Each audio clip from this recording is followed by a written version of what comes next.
If your belly fat isn't going anywhere, it's not because you're lazy.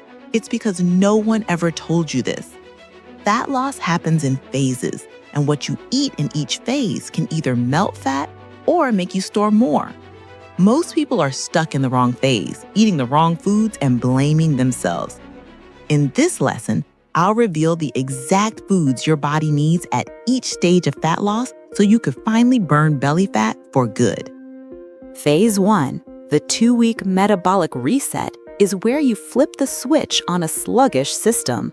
The focus here is lowering insulin and easing inflammation, two major roadblocks that keep fat locked around the belly. You do this through smarter food choices and a set eating rhythm that teaches your body to run on its own stored fuel. A lot of women over 40 worry this means feeling hungry all the time, but here's the fix. Instead of cutting food mindlessly, you replace processed carbohydrates with 5 fat-burning options. These are pasture-raised eggs, grass-fed beef, avocados, wild-caught small fatty fish like sardines or salmon, and low-toxin, cruciferous, and leafy vegetables such as broccoli, cauliflower, and arugula. These foods keep cravings in check while still giving you steady energy. By about day 4, many women notice those intense snack urges drop away thanks to the mix of protein, healthy fats, and a shortened eating window. That eating window is the 16 to 8 intermittent fasting method. You eat all your meals in an 8-hour span, then give your body 16 hours without food. That gap lowers insulin, clears out bloat, and nudges your system toward burning fat instead of storing it. It is not about starving yourself. It is about timing and quality. Now the results. Some people report losing anywhere from 7 to 14 pounds in the first 14 days. A big part of that is water weight, because when insulin drops, your body sheds water and electrolytes along with it. That is why you need to be proactive here. Add a non-flavored electrolyte each morning, and again if you feel sluggish during the day. Consider magnesium too. It helps with sleep, muscle recovery, and even how your brain functions during this reset. By the end of the 14 days, the combination of fasting, clean food, and electrolyte support sends a clear signal that your metabolism is back online. Belly bloat decreases, energy steadies, and fat burning becomes easier. With that reset in place, your body is ready for the next challenge. Shifting the goal from just losing weight to rebuilding a stronger frame that keeps fat off long term. As we move into phase 2, stay with me. At the end of phase 3, I will give you a clear roadmap to lose fat. Phase 2, the protein-powered body reshape, is where you stop just losing weight and start actively building a body that works better for you every day. The main tools here are protein and purposeful movement, and together, they restore the metabolism by adding lean muscle. Think of muscle as a metabolic engine. It improves insulin sensitivity and raises how many calories you burn even when you rest. A lot of women over 40 worry that lifting weights will hurt their joints or make them bulky. Here is the truth.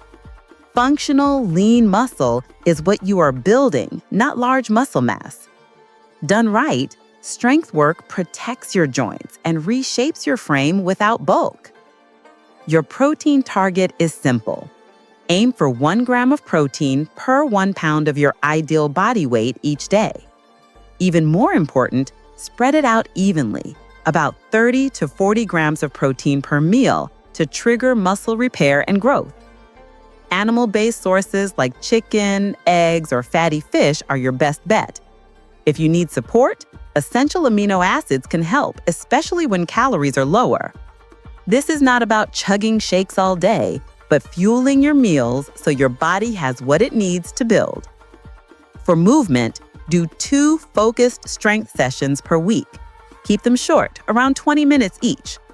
Start with body weight or seated variations that protect your joints, like chair squats, wall or incline push-ups, or assisted rows. As you get stronger, add progression by increasing repetitions or trying a harder version, not by piling on weight. Small adjustments over time deliver steady gains without beating up your joints. The best movements are compound exercises that work more than one muscle group at once. Squats, lunges, and push-ups fall into this category.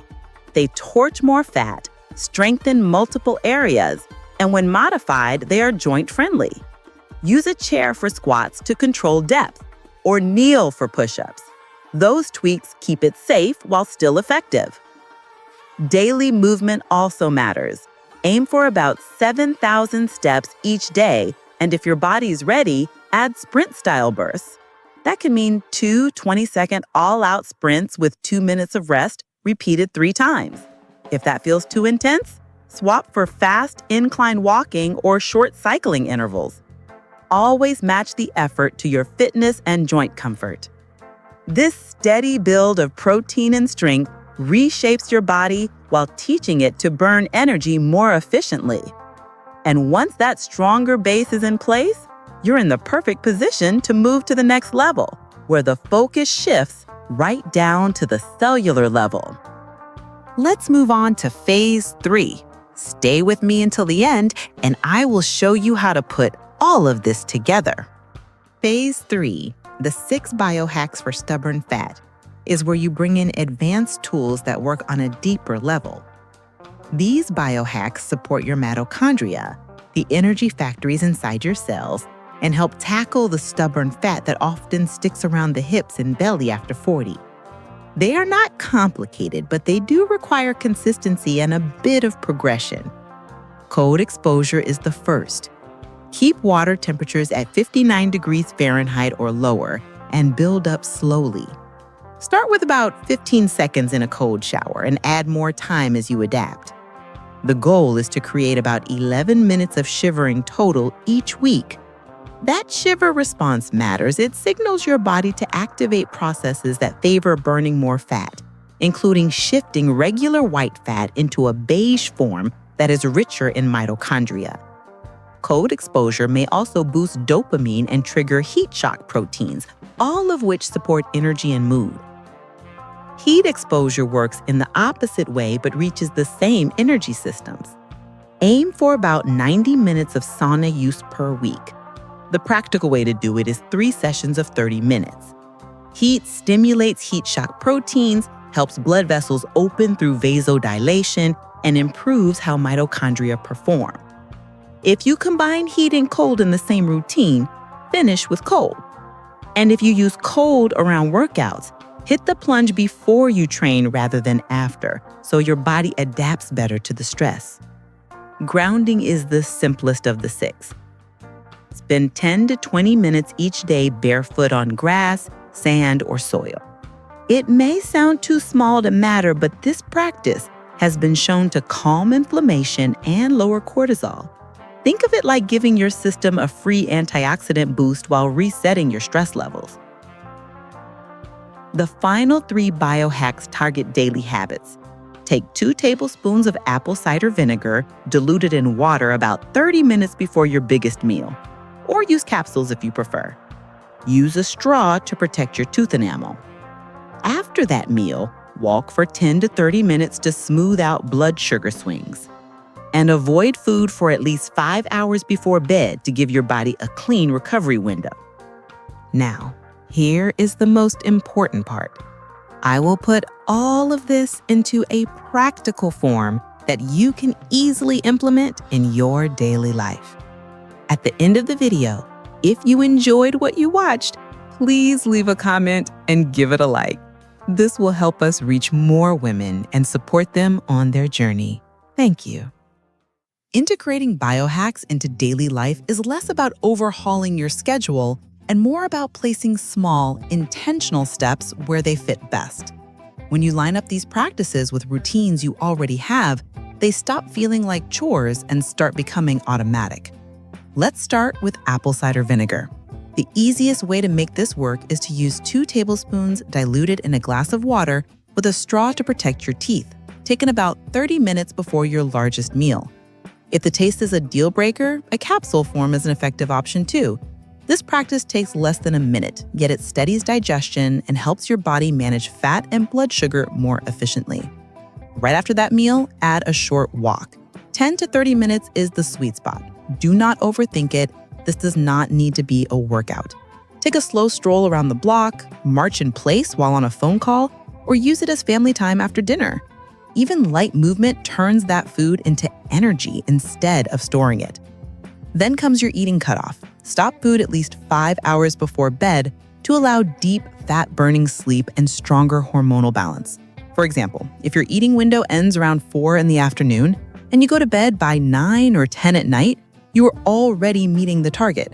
This one habit unlocks better recovery without adding anything extra to your day.